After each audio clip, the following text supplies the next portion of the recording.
Pokémon Brick Bronze was a game that was beloved by many Roblox players. It introduced new audiences to Pokémon and was respected by the community for its original take on the franchise.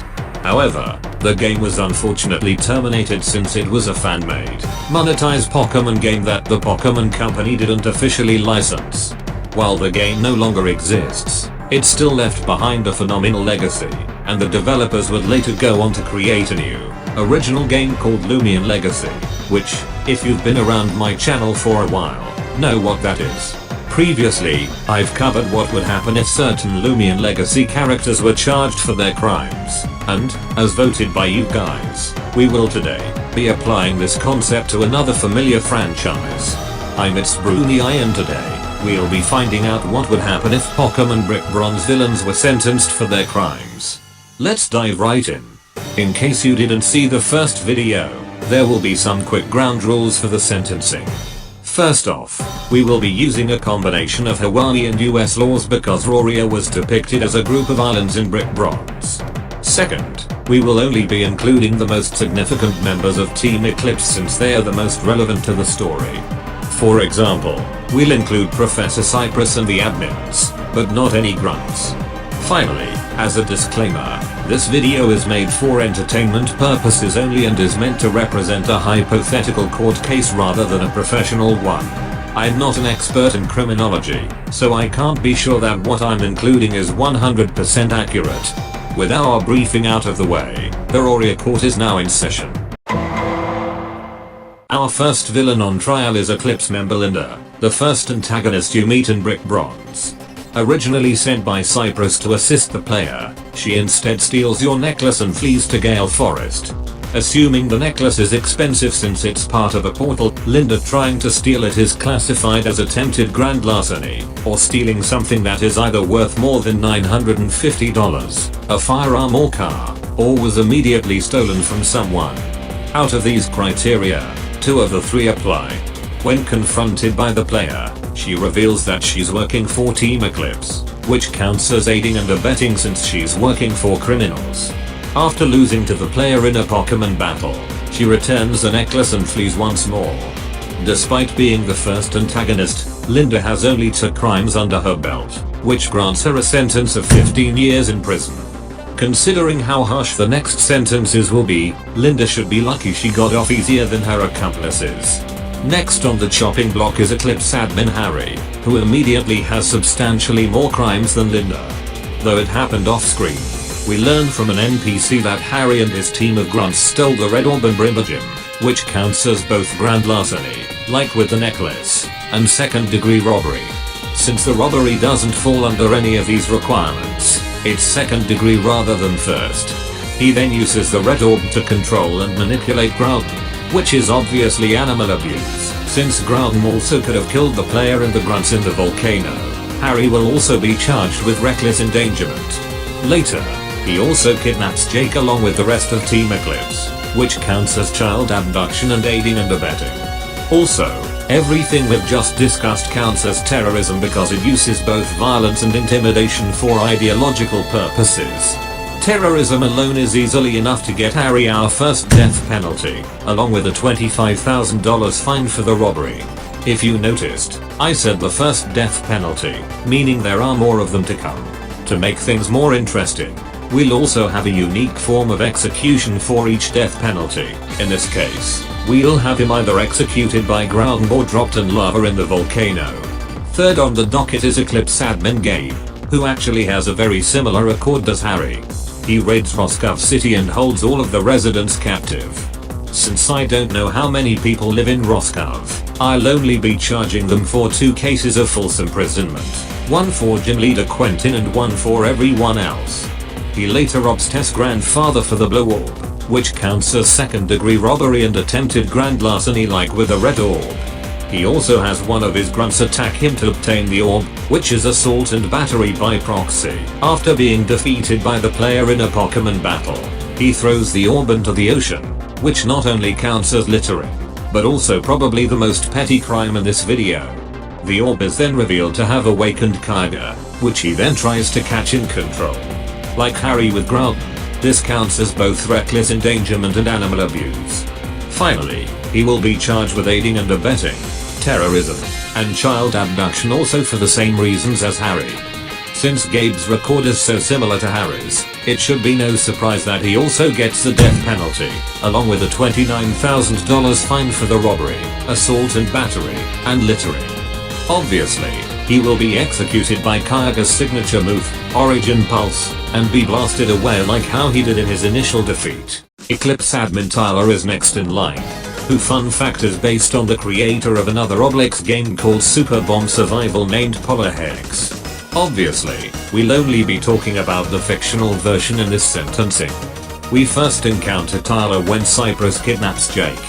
However, we won't charge him for abducting Jake since he was assigned a different job by Cypress, that being to prepare the bombs to blow up Anthean City. He originally got away with the bombing, but thanks to Dialga and Porkia, the player and Tess were able to go back in time and stop him. If he had gotten away with the bombing, he would have gotten the death penalty for terrorism. However, since he didn't get away with it, he will instead be charged with attempted mass murder and attempted property damage, along with aiding and abetting like the other Eclipse members. These crimes add up to a sentence of life in prison without parole. Our second to last criminal is Jake. Yeah, despite being a supporting character, Jake has in fact committed a handful of crimes. Originally a friendly rival to the player who fought alongside you against Team Eclipse, he seemingly was manipulated into joining the despicable organization after getting kidnapped by them. Normally, this would count as aiding and abetting and treason, the latter for betraying the player and Tess in their cause against Team Eclipse. He also spies on the two at Decker Beach, which counts as 2 cases of stalking. Finally, he throws Professor Cypress into the portal he opened, which can be classified as battery. However, before we sentence Jake, we also need to look at what heroic actions he's done.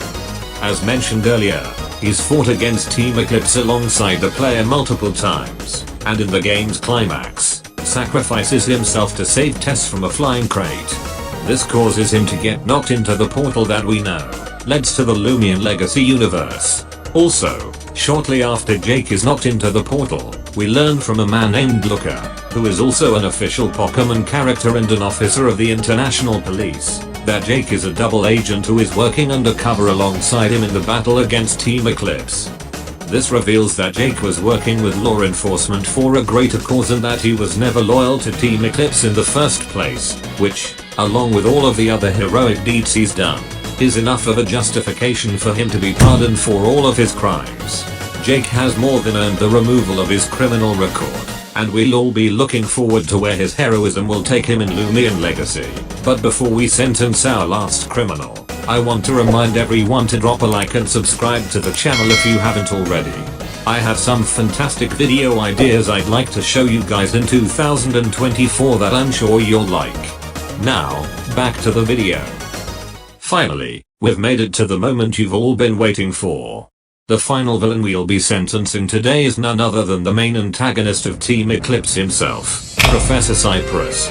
Similar to Dr. Vanta in the Lumion Legacy sentencing video, since Professor Cypress is the leader of Team Eclipse, he's guilty of everything his grunts and admins are guilty of.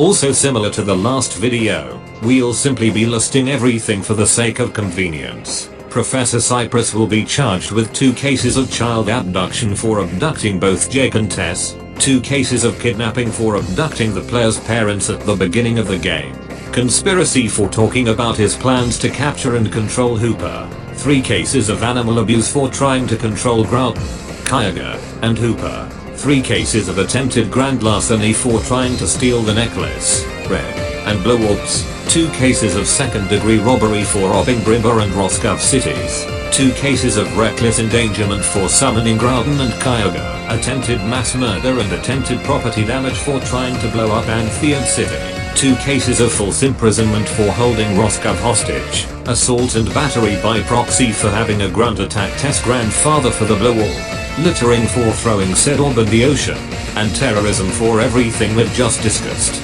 Even Tess calls Cypress a terrorist, so it's only fitting he gets the punishment he deserves.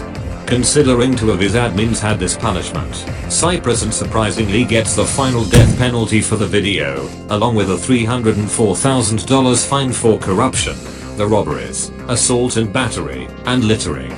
For his death penalty, he will be executed by the very Pokémon he summoned in the game's climax, Hoopa by its signature move, Hyperspace Fury. At long last, the court is officially adjourned.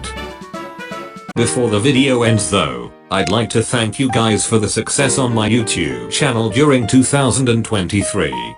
Last year wasn't exactly the most successful year for my channel, but thanks to you guys, the views on my videos have skyrocketed ever since I made my first Lumion Legacy Squid Game video. I was even able to achieve my goal of hitting 1000 subscribers before the year ended thanks to you guys as well. I also plan on making a Q&A for a 1000 subscriber special next year, so be sure to leave a comment that has Q&A at the beginning for a chance to be featured in it. You can also submit your questions in a community post I'll make if you want to submit them there too. I've got many ideas for videos I'd like to share with you guys in 2024. So for the last time in 2023, don't forget to like and subscribe if you enjoyed the video. Turn on the notification bell to never miss an upload. Follow my Twitter and community tab for updates on future videos. And check out my second channel if you enjoy Pokémon content.